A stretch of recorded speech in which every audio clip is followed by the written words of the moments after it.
very violent places in the 70s. My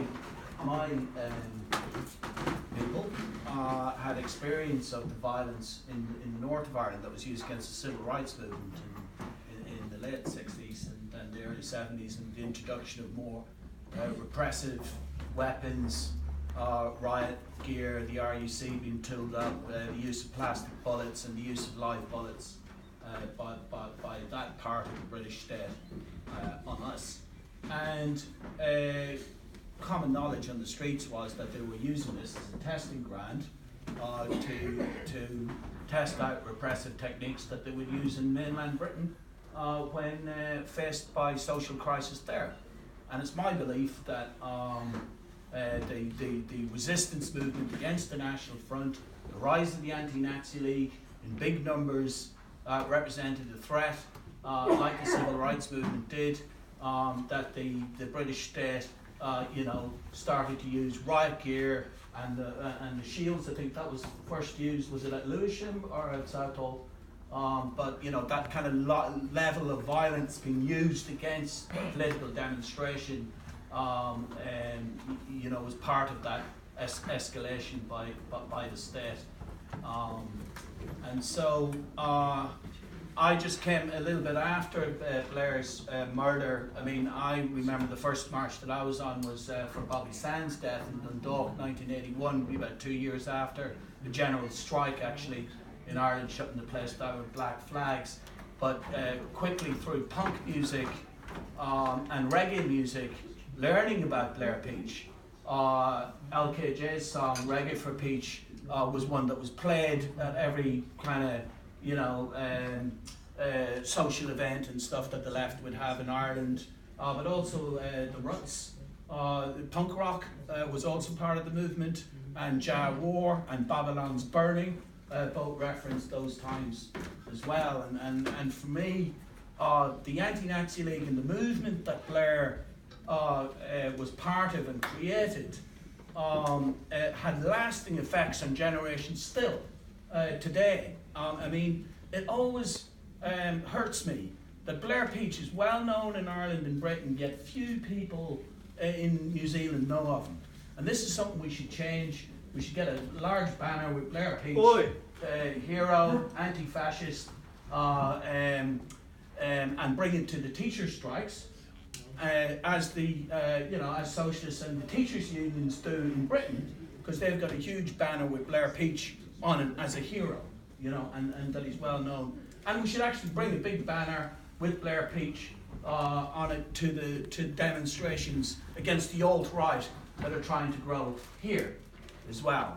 I'm going to talk about that in a wee bit. But the effect of the Anti-Nazi League and the struggles from Lewisham to Southall and after, the British black journalist Darrell Howe talked about his first 3 kids growing up ill at ease in Britain as black British people, and the 4th child growing up in peace and happiness, and he puts that down to the struggle of the Anti-Nazi League actually driving the National Front off the streets and creating what is a multicultural country now in Britain. And that's the big victory, I think, that conflict in the late 70s won.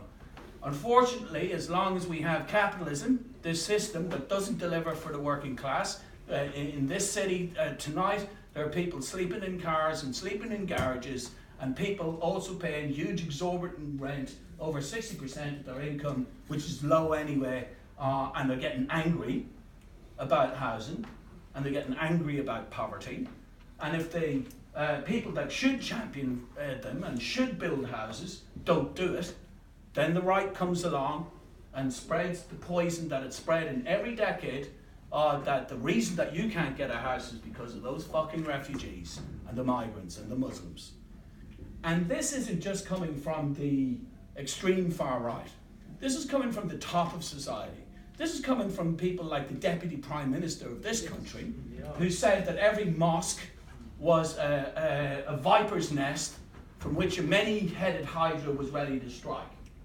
And we're here about a month after someone took those words on face value and went in and machine gunned people, 50 people in the back, some of them 3, 4 and 5 years old. A massacre that I still think that we're in deep shock and reflection on, but these things didn't happen independently. Somebody created a river for the far right to swim in and to grow in. I'm just back from Australia, where I was at an anti-racist conference, where I want to find who Tarrant was working with, and he was working with a group called the United Patriot Front, which is led by a very dangerous Nazi called Blair Peach in Melbourne, who's a psychopath. And that violent organisation Tarrant sent death threats to anti-racist activists on Facebook 2 years ago, as they tried to organise counter demonstrations to their anti-refugee things. But that stuff in Australia didn't happen in a vacuum, because the Islamophobia, the racism, the attacks against refugees and migrants are not something that the extreme right just does in Australia. It comes from the top. It comes from the top. It comes from Howard. It comes from the coalition government. They put people in camps, concentration camps in Manus Island and the rest of it, and then that stuff percolates down. The Islamophobia that we have in our society just doesn't come from the extreme right. It was used to justify the wars and the attacks in Afghanistan and Iraq and the slaughter of millions of people. Why? Because we demonize these people as terrorists, as people who are potentially our enemies. And that's what we need to challenge. We don't need to just challenge the extreme right, who at the minute are growing in this city, and they're growing in New Zealand, and they might be knocked back a bit by the attack, but they have a network of a few hundred people. And we got a shock when we saw 120 people in Aotearoa Square with Union Jacks saying, "Free Tommy Robinson." If you don't know who Tommy Robinson is, he's a Nazi from Britain. "Free Tommy Robinson, we demand free speech." And this free speech argument went on for the months before the attack, where we had clickbait Nazis invited over here, Molyneux and the other one, Southern, and from them, the left's against free speech, as if hatred happens in a vacuum, as if this is abstract. Well, now we see what those ideas in the end up with. The slaughter in Christchurch. This was not an abstract debate. We were right to oppose these people. We were right to organise. We were right to warn people that if these worms are allowed to fester, like Hitler says, they'll grow into a serpent. Right? And part of the legacy of Blair's life was that we don't just abstractly engage in politics, that we need to actively oppose them on the streets and challenge them and shut down that space, which I think we did in Auckland when we got there with our sound systems that were so loud. Anu and Barty Kaladi here from the Migrant Workers Association, give them a big round of applause, because you'll always see the Indian comrades at the front. All the Indian exploited migrant workers were at the front of the march in Auckland, because they are the advanced section of the migrant community who know about the racism and the exploitation and are bringing other groups behind them. And you know what's on the door in Unite.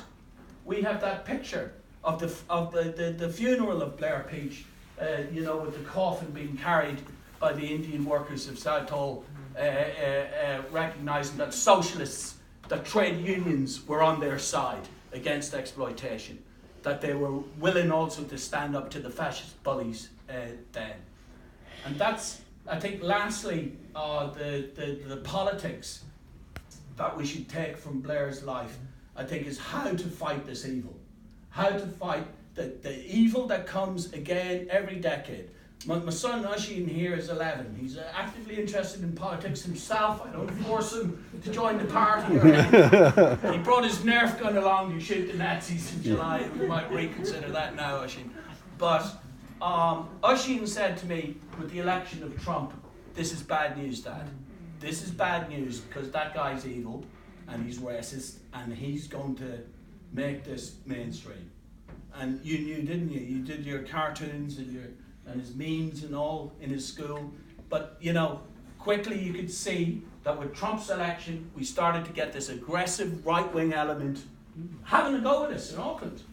We had a friend who's trans, who was knocked down by these people. We had Maori and migrant people attacked by these people about a year and a half ago. And so I think that they have a strategy, that they want to grow, that they want to blame migrants for the housing problem. They want to demonize Muslims as the Jews of the 21st century, if you like. They can't get away with using Jews as scapegoats since the Holocaust. So they use the exact same things that were said about synagogues are now said about mosques. You know, the othering of Jewish people that happened by classic fascism in the 30s is now happening to our Muslim brothers and sisters in this decade. And we all need to stand up to both anti-Semitism and Islamophobia, but this is their key recruiting strategy at the minute. And after that comes the attack on migrants, to blame them for the economic problems that are actually caused by our government inaction. If you're not going to tax the rich, how are you going to pay our teachers? How are you going to pay our nurses? And how are you going to build houses? Right? And that's the other thing that Blair brought with his anti-fascism, was his socialist politics, because he had answers there to the National Front as well. Tax the rich, build the houses, pay the nurses and pay the teachers.